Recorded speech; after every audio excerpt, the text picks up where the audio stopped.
When liberals hear about jihad in America, counter-jihad, they instantly knee-jerk react that it's racism. That's right.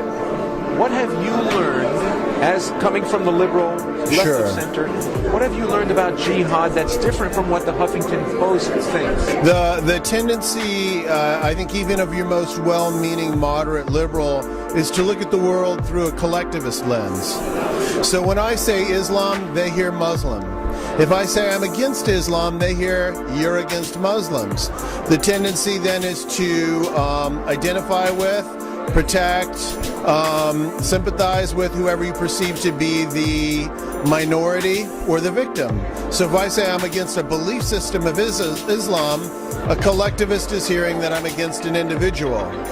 And so they say you must be a hate monger, a bigot, an Islamophobe, and why not throw in right-winger? So what we have is a perceptive disability. If we're to succeed in the counter-jihad movement, instead of saying, well, they should just think differently, we need to speak their language, and we need to explain that counter-jihad is about human rights. If you're a real liberal, you're against Islam. If you're a real liberal and you care about women's rights and gay rights and free speech and religious freedom, you must be against Islam. If you're against xenophobia, nothing is more xenophobic than Islam.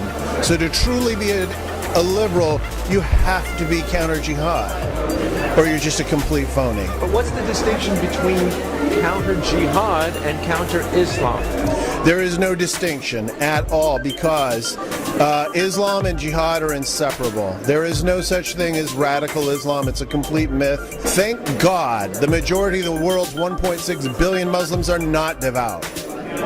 Thank God. Because the devout ones are the terrorists. Not the hijacked.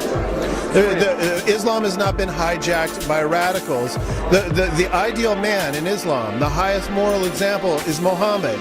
He married a 6-year-old girl, had foreplay with her for 3 years, and then had sex with her when she was 9. He beheaded poets who offended him. He killed an entire Jewish tribe. He was a slave owner. He was a bloodthirsty tyrant. And this is the ideal man who all Muslims are supposed to emulate. Now, how do you find a moderate Islam in there? It doesn't exist.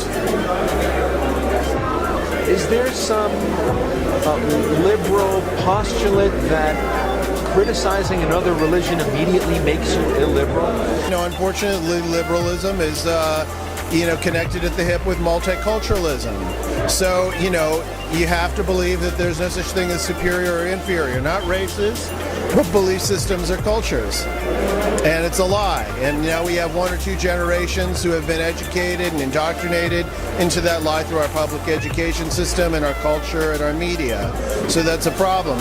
Also, to so many liberals, to think to yourself that a minority group could possibly be in the wrong, I can't even have that thought. No one is more victimized by Islam than Muslims. Hundreds of millions of Muslim women live under Islamic gender apartheid. So when we talk about human rights, first and foremost, the people who are victimized by Islam are Muslims. And we're standing for their humanity and for their rights and for their dignity in counter-jihad.